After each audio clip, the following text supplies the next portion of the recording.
Hello everyone, welcome to episode 2 of Fundamentals of Wire Wrap. And today I'm going to try to cover materials, the things that you're going to need for wire wrapping.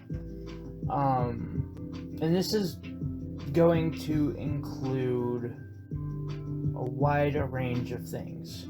However, when we get down to the very basic, you really don't need much to start with.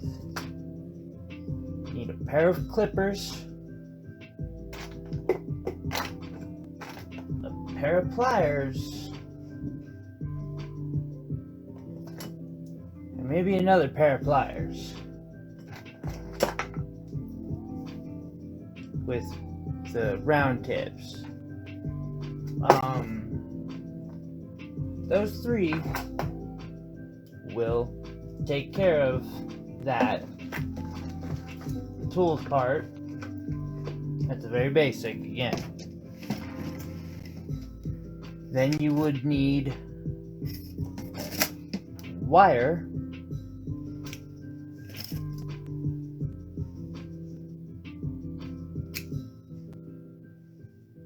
I mean, you could pretty much, like, if you're just gonna go with simple basics, wire, those 3 pairs of pliers, and something to wrap. Be it bead, rock, coin, take your pick. Wire wrapping is that simple, and it's awesome because of that. It's why I love wire wrapping. That's about what I started with, actually. Less than 18 months ago, and it has been engrossing. It has taken over everything, and here I sit now with some really cool work and doing what I love every day. And I want to pass that on to everybody, and that's why these tutorials are free. I'm going to go out of my way not to charge for my tutorials if I can. It's a nice theory. We'll see how it works out in practice. No promises, but I'm going to do my best for you guys. That I will promise, that I will go out of my way as much as I can to be free. So, let's get started. Let's start with tools. First, we got your snips. It is often best to have 2 pairs of snips. Let me stand up real quick.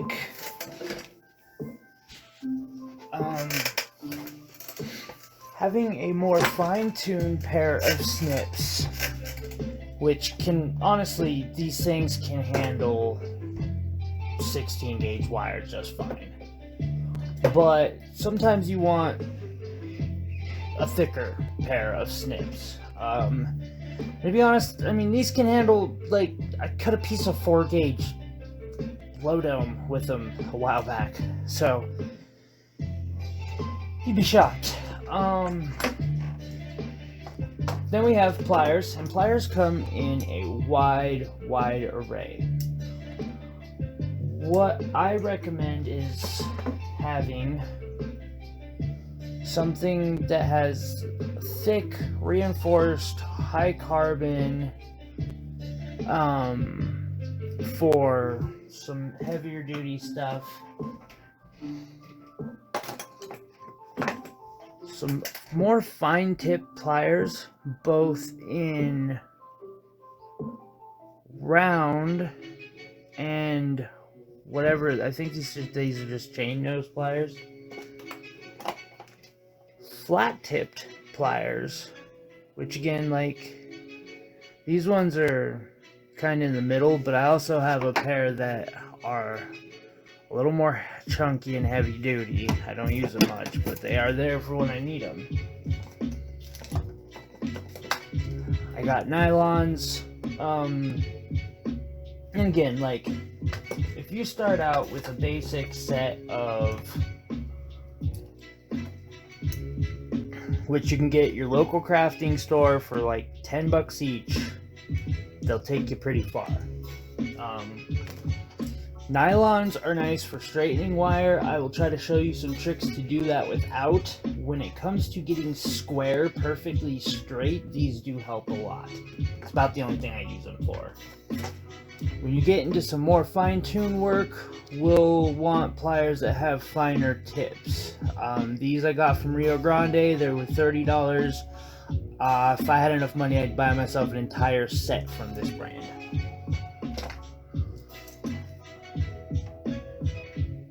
So that's just simple, or your pliers. Then there's having a flex shaft. Now I utilize, I got that from Harbor Freight. It comes with a flex shaft.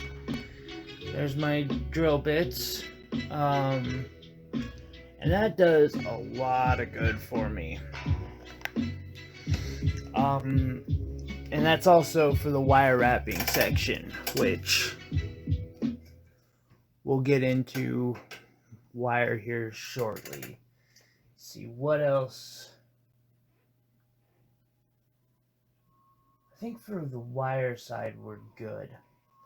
Then, depending, and this is all like me on this one, what I have here is a refractometer, a polariscope. Back there I've got a diamond tester hiding, and a scale. These are very helpful tools. I also have me a little crafting anvil and a hammer.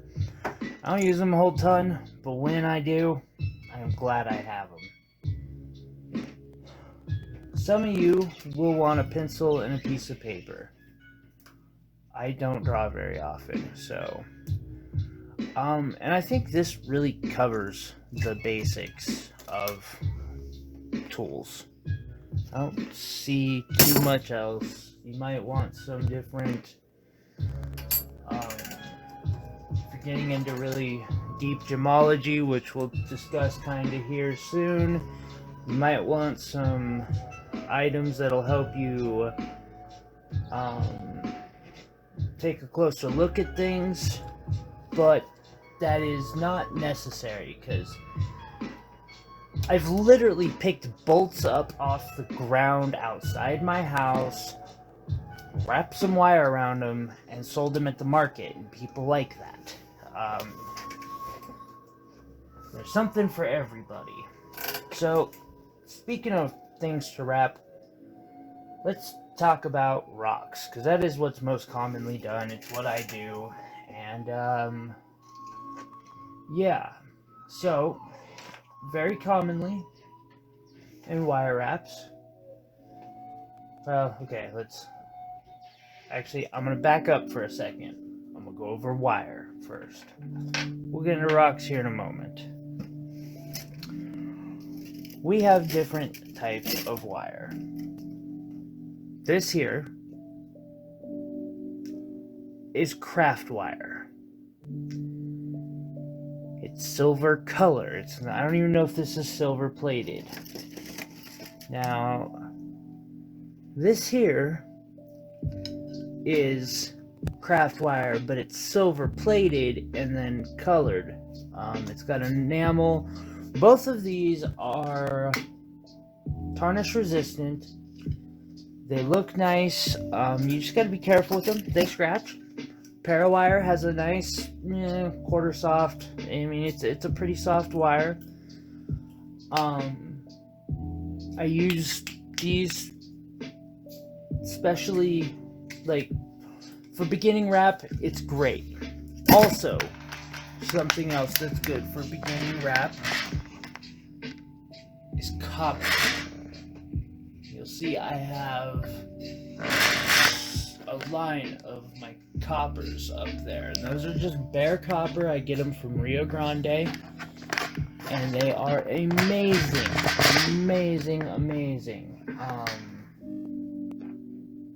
They're great for just messing around. Now, bare copper does tarnish. With that said, you can use that to your advantage. You throw a nice polish on bare copper, and it looks fabulous. Let's see. From there, I will Oh, then, let's not get ahead of ourselves. We have silver wire. Silver, now in like the copper and silver, I get mine from Rio Grande.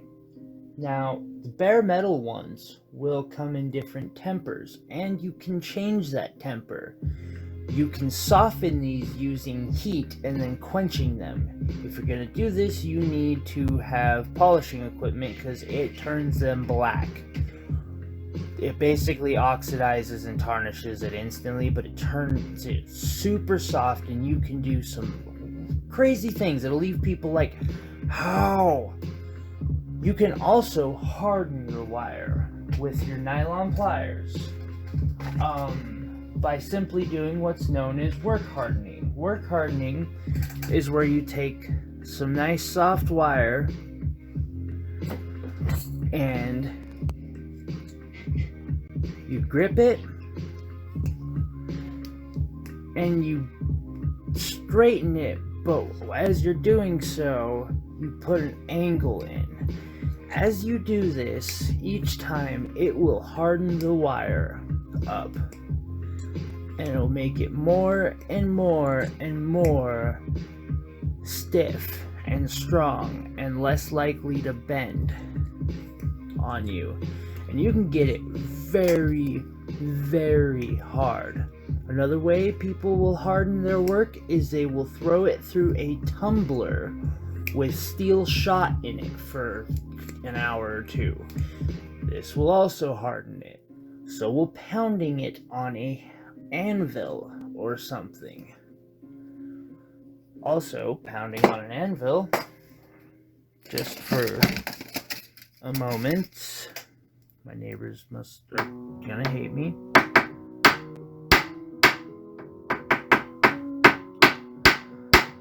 Will give you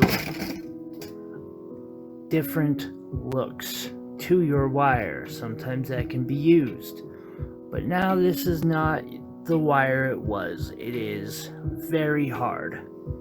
However, again,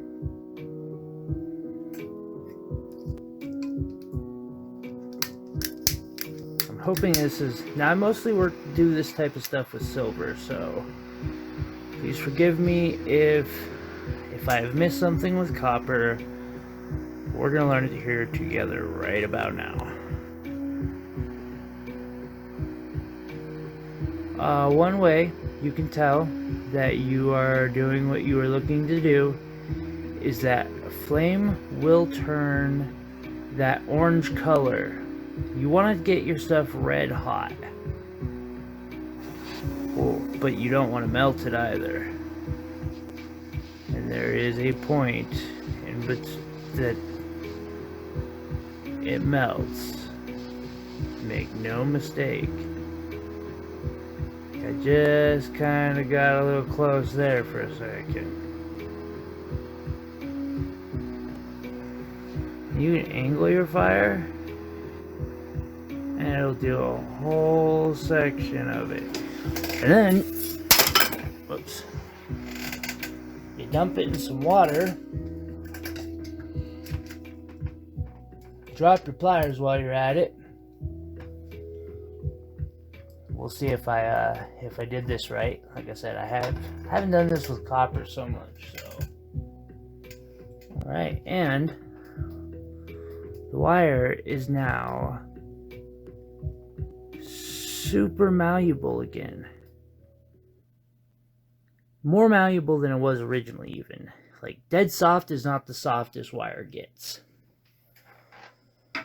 So moving forward from that,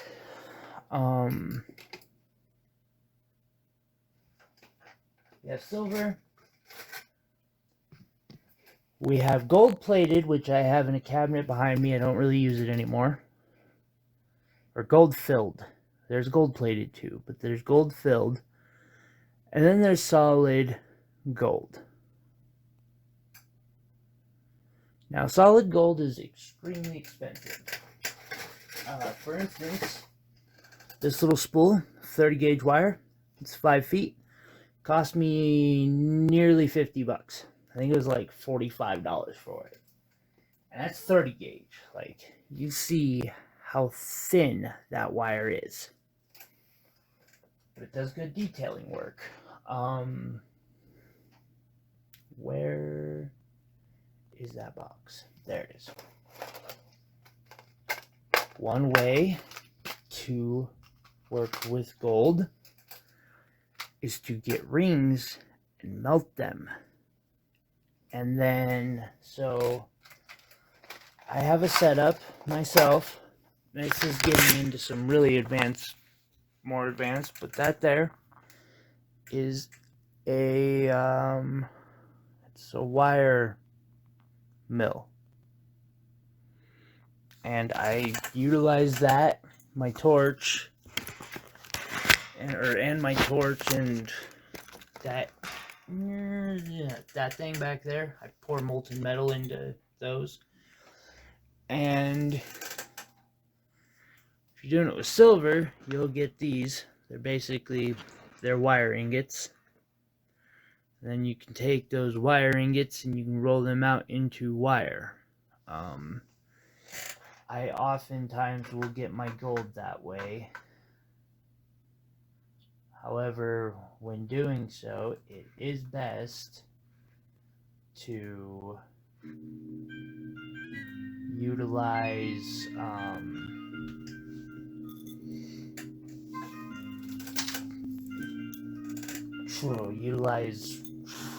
fresh gold. Like, I get just gold pellets from Rio Grande to mix in with it, and that helps keep it nice and usable. So let's see, am I forgetting anything about wire? Shapes, covered hardness, shapes, and size. Okay. So wire comes in several different shapes. We have the traditional round, like this.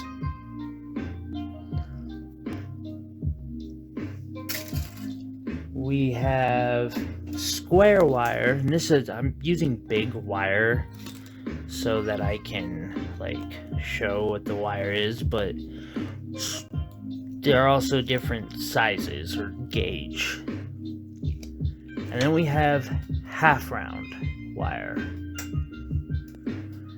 And half round is cool because it's thin and lets you get really interesting details and stuff.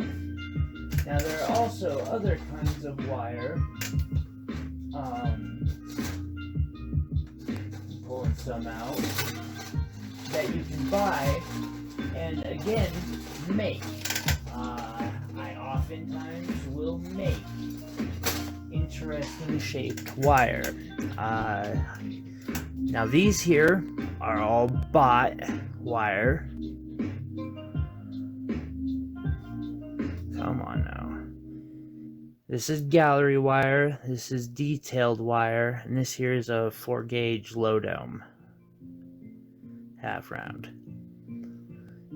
Then you can roll out wire in different shapes. This is just a flat strip, and utilize it in different ways.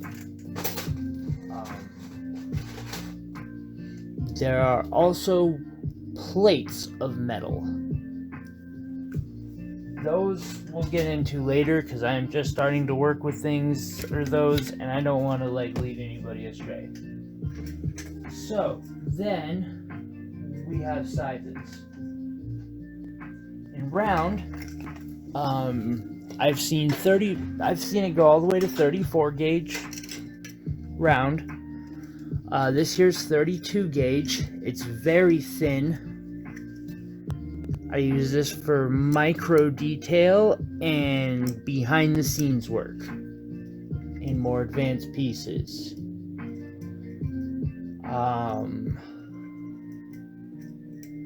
Then we have like bigger wires. This here is detail. It's my half rounds. Smallest half round I've ever seen is 24 gauge. I had somebody comment about I should use 26 gauge once. If somebody knows where I can get some 26 gauge half round, please let me know, because I would love to utilize that. I bet I could do some cool stuff. I've tried to roll it out that thin and I can't. This is 22. And again, it gets all the way up to, I mean, the thickest I have on hand, I think this is 10, and it's not 8. I mean, I do have 8 gauge, that's not 8 gauge. And even, again, like the 4 gauge. So last, but definitely not least, is stones. And for me, the stones is something special. I'm in love with it. It's what wire wrap really comes down to for me. And it's not just stones, though. This here is a beautiful cabochon, which we will be doing a tutorial with later. It was picked up by the folks over at backtoearthcreations.com. They do some amazing crafting supplies. Like, I have had people think that this is an opal, flat out, and had to tell them, no, that is not an Australian opal. That's a piece of glass. It's astonishing. And this exact piece may not get used. Like, we may use similar ones, but... So yeah, we have cabochons. Let me back up a bit on rocks. So, we often start out with rough in rocks. Pick some up here. These are all examples of rough crystals.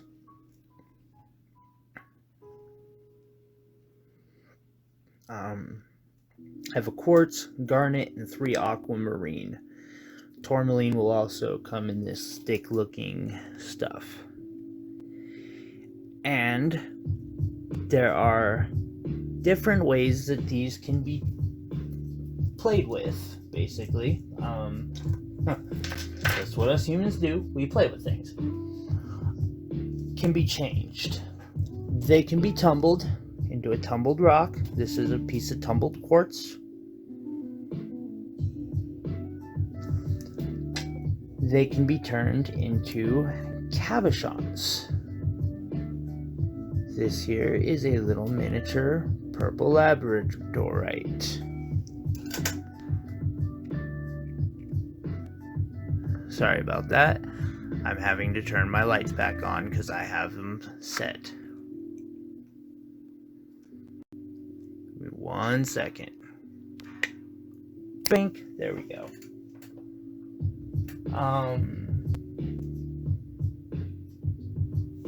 Here's another tumbled stone.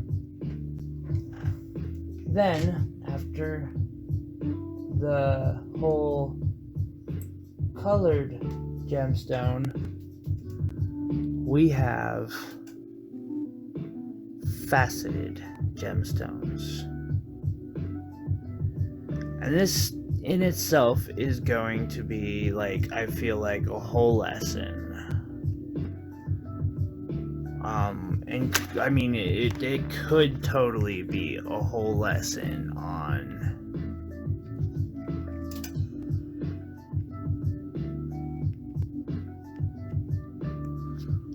like faceted gemstones.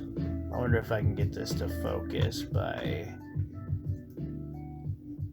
clicking. Nope. Huh. It's hard to get a good picture of that faceted stone. Gotta have a bigger one. Well, here's some bigger ones. And these are lab-grown sapphires. You See, they just shimmer. Here's some diamonds. There are all sorts of round,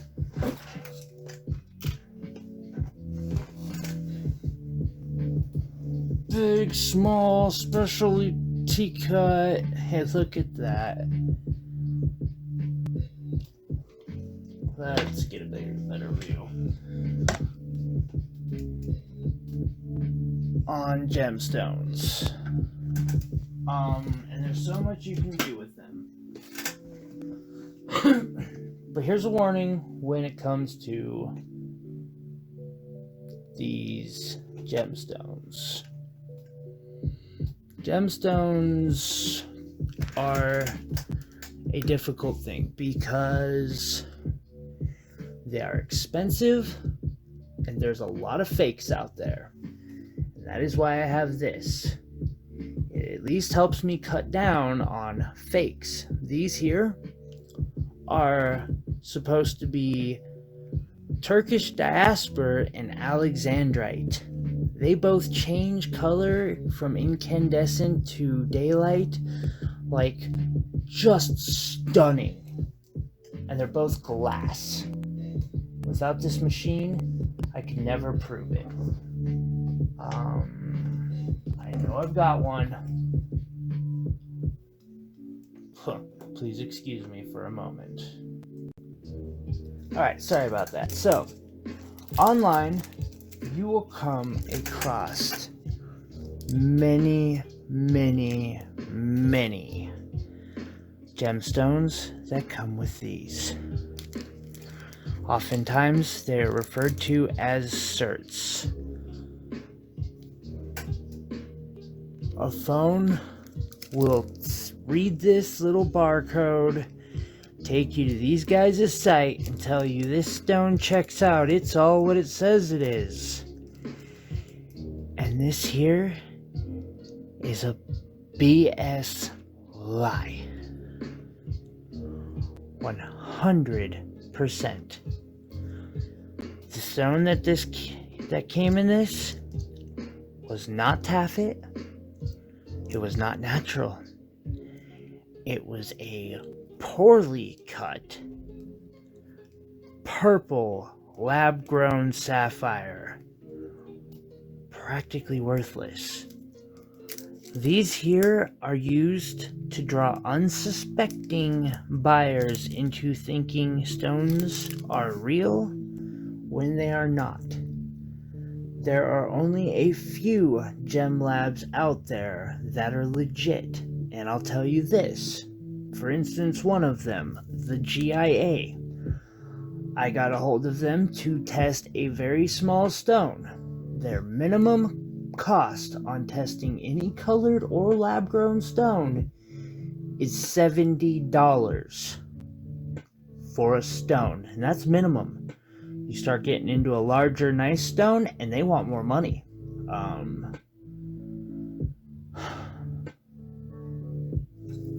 That's why I have these. I can do this testing myself.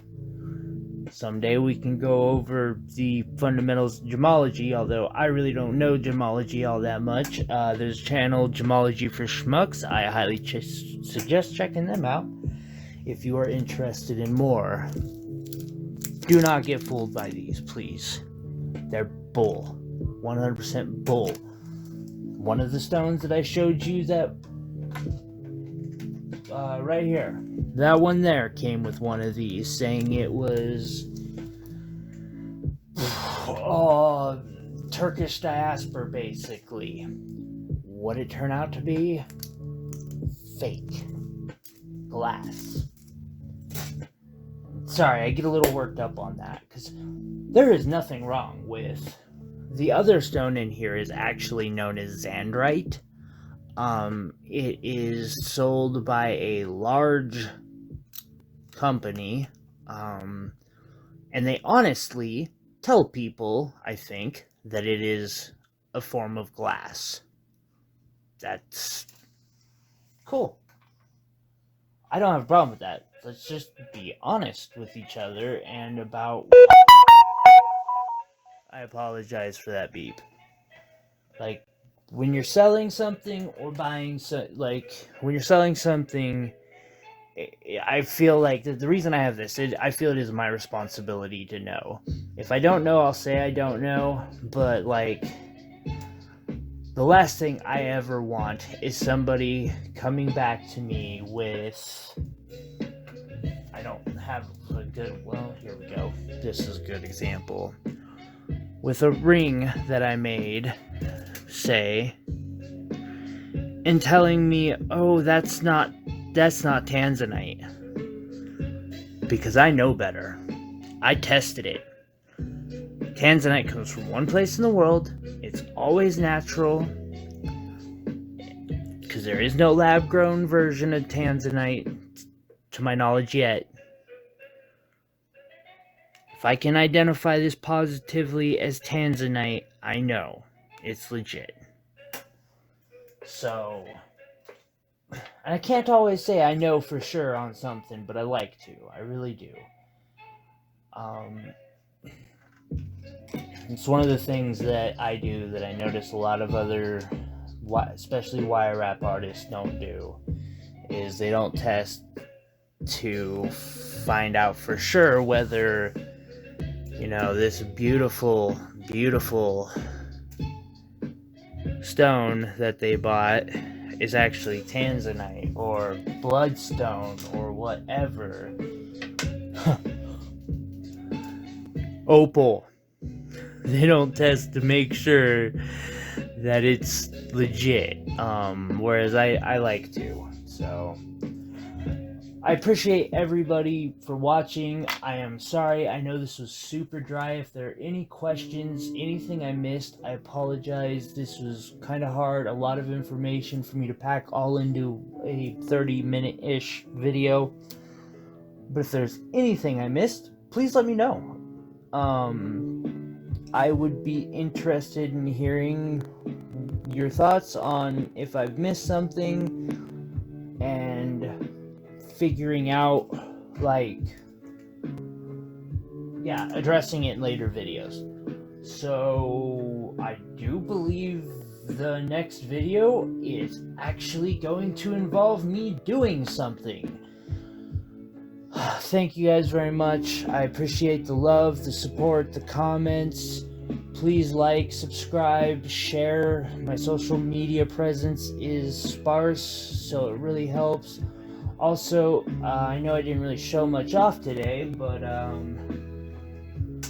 if you find my work interesting, please check out frieght.etsy.com. And, that support keeps me going. Keeps me able to afford to do free tutorials. Thank you, everyone. Remember, you are amazing. If no one else is going to tell you that, I will. You are great. Thank you. Good night.